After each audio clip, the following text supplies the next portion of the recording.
আল্লাহর কাছে আমি সবসময় শুকরিয়া করি যে আল্লাহ আমাকে ডাক্তার বানিয়েছে এবং আল্লাহ আমাকে মানুষকে সেবা করার এই সুযোগটা দিয়েছে। কারণ আমি জীবনে কোনো রোগীকে কোনো অবস্থায় রিফিউজ করি নাই, তার টাকা পয়সা থাকুক কি না থাকুক, কোনো দিন কাউকে আমি রিফিউজ করি নাই। তাকে যত রকম চিকিৎসা তার দেওয়া প্রয়োজন, যেটা না দিলে নয়, আমি সব কিছু দিয়েছি, দেওয়ার চেষ্টা করেছি এবং দিয়েছি। আমি এই জন্য আমি আল্লাহর কাছে শুকরিয়া প্রকাশ করি সবসময় যে আল্লাহ আমাকে চিকিৎসক বানিয়েছে, ডাক্তার বানিয়েছে। আমি সবসময় আমাদেরকে বলি যে হাসপাতাল, ক্লিনিক আপনারা যারাই করেন শুধু ব্যবসার চিন্তা করবেন না। সবসময় আমি আমার বক্তব্যে আমি রাখি যে শুধু ব্যবসার চিন্তা করা, আয়ের চিন্তা করা, এটা আপনারা মাথায় রাখবেন। মানুষকে সেবা দিবেন এবং তার বিনিময়ে যতটুকু মিনিমাম প্রয়োজন ফি নেবেন, কিন্তু কোনো রুগীকে কখনো রিফিউজ করবেন না, ফিরাবেন না। তার আর্থিক সচ্ছলতা নাই, সেই জন্য তাকে ফিরাবেন, এটা ফিরাবেন না কখনোই। আমি আজকে পর্যন্ত আমি এই সেবায় আছি, 1986 থেকে এই সেবায়ের মধ্যে আছি। আমি কোনো রুগীকে 2 ঘন্টা আমি আটকে রাখি নাই। তার রুগীরা বলছে স্যার আমার রুগীরা আমার টাকা নিয়ে আসতেছে, আমি ওকে আসুক। কিন্তু কাউকে আটকাই রাখা যে টাকা না দিলে যাইতে পারবে না, never I did in my whole life.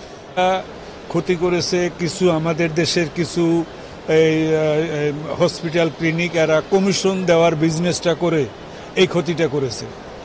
আমি আমার হাসপাতালে আজকে পর্যন্ত আমি কোনো ডাক্তারকে 1 টাকা কমিশন দেই নাই। আমি সেটা বক্তব্যের মধ্যে বলা আমার হয়নি। আমি কোনো ডাক্তারকে 1 টাকা কমিশন দেই না। কোনো ডাক্তারকে আমি বলি না যে আপনারা পরীক্ষা লাগবেন, আপনারা কমিশন পাবেন। আমি যেহেতু কমিশন দেই না, সেই জন্য কোনো ডাক্তার প্রয়োজনের অতিরিক্ত কোনো টেস্ট কোনো দিন লাগবে না। রোগীর জন্য যেটা প্রয়োজন সেটাই লাগবে, এবং আমি ডাক্তারদেরকেও বলে দেই যে আপনারা যেটা রোগীর জন্য যেটা প্রয়োজন তার বাইরে কোনো পরীক্ষা লাগবেন না। আমার কাছ থেকে কোনো কমিশন কোনো দিন পাবেন না, এটা সবাই জানে, it is known to everyone. এখন এটা ডিপেন্ড করে, বললাম যে মালিকের উপর ডিপেন্ড করে।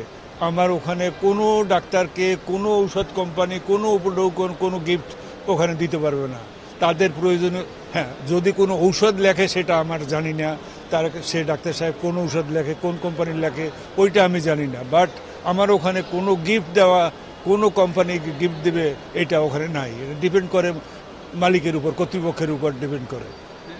কিন্তু হ্যাঁ, এটা আছে, আমি শুনেছি আছে, এবং এটা একটা দারুণ অন্যায় কাজ, এটা একটা পাপের কাজ, অমানবিক কাজ। এটা ঠিক না। রোগী তার জীবন, সেটা আগে, টাকা পরে। আমি আগে ডাক্তার, আমি মানবতার সেবক আগে, পরে মানি।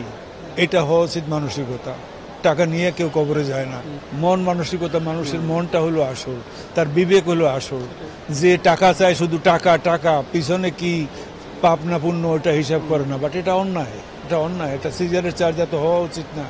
সিজার প্রয়োজন ছাড়া সিজার করা তো এটা পাপ, এটা বিশাল পাপ। যার প্রয়োজন তারই সিজার হবে, তার বাইরে তো সিজার করা উচিত না। এবং যদি দেখা যায় যে yes, the life of the baby is in danger, তখন সিজার করবে, এছাড়া তো সিজার করা উচিত না। বাট অনেক সময় লেগে যায় বেশি। ওকে, যদি হাসপাতালে প্রচুর মিডওয়াইফ, ডাক্তার না থাকুক, মিডওয়াইফ থাকা প্রয়োজন। যদি ঠিকমতো মিডওয়াইফ থাকে, মিডওয়াইফের সংখ্যা যদি ঠিক থাকে, তাহলে এতটা সিজার হয় না। সিজারও রাখতে হবে, কনসালটেন্ট গাইনি রাখতে হবে, তারা যেটা সম্ভব নর্মাল ডেলিভারি করাবে, যেটা সম্ভব না সেটা সিজার করবে। এটা তো অন্যায়। প্রয়োজন ছাড়া, ইমার্জেন্সি ছাড়া সিজার করা তো উচিত না। এখন এটা প্রকার ভেদে এখন ডিপেন্ড করে। আমি বললাম তো, আমি খুলনাতে গিয়েছি, ওরা বললো 5 থেকে 7,000 টাকার মধ্যে তারা সিজার করে ফেলে। আমি শুনে তো অবাক, কারণ ঢাকাতে কোনো গাইনোকোলজিস্ট 80,000 টাকা, কেউ 40,000 টাকা, কেউ 50,000 টাকা, কেউ 30,000 টাকা, আবার কেউ 1 লক্ষ টাকা। এরকম ডিফারেন্স এই ঢাকা শহরেই আছে। ডিপেন্ড করে, এখন কিছু কারোর চাহিদা বেশি, কারোর চাহিদা কম। তাকে কমার্শিয়াল দৃষ্টিতে এটল দেখা উচিত না। আমি আমার এই যে সারা বাংলাদেশে আমি ঘুরে বেড়াই, প্রত্যেকটা জায়গাতে আমি বলি যে এটা ব্যবসা খাত না, এটা সেবার খাত। সেবা দিবেন, মানবতার সেবা, এবং সাথে আপনার কাছে যেটা আসে দ্যাট ইজ এনাফ। এই ব্যবসা আমি তো জড়িত, এর সাথে যদি জড়িত না থাকতাম তাহলে বলতাম যে না, এটা ইট ইজ এনাফ। এটা মানুষ টাকার প্রতি লোভ বেড়ে যায় কারণ বললাম তো আমাকে কোনোদিন টাকা আমাকে কোনোদিন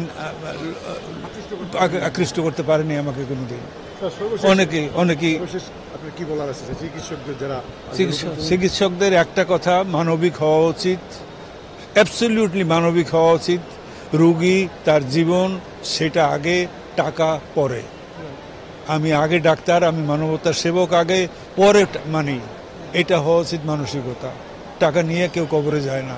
তাদের প্রতি আসলে এটা তাদের ইচ্ছা মতো তারা যেখানে যাকে পছন্দ করে সেখানে যায়, এখানে তো আমার বলার কিছু নাই। বাট তাদেরকেও হ্যাঁ কিছুটা দুই একটা ইনসিডেন্টস যে হয় না তা না, ডাক্তারের উপর একটা একটা কি বলে ব্লেম করা, খারাপ আচরণ করা, ডাক্তারদেরকে মারধর করা, এটা উচিত না, এটা উচিত না। এবং সেটা দুই একটা ঘটনা এরকম ঘটে যেটা দুঃখজনক।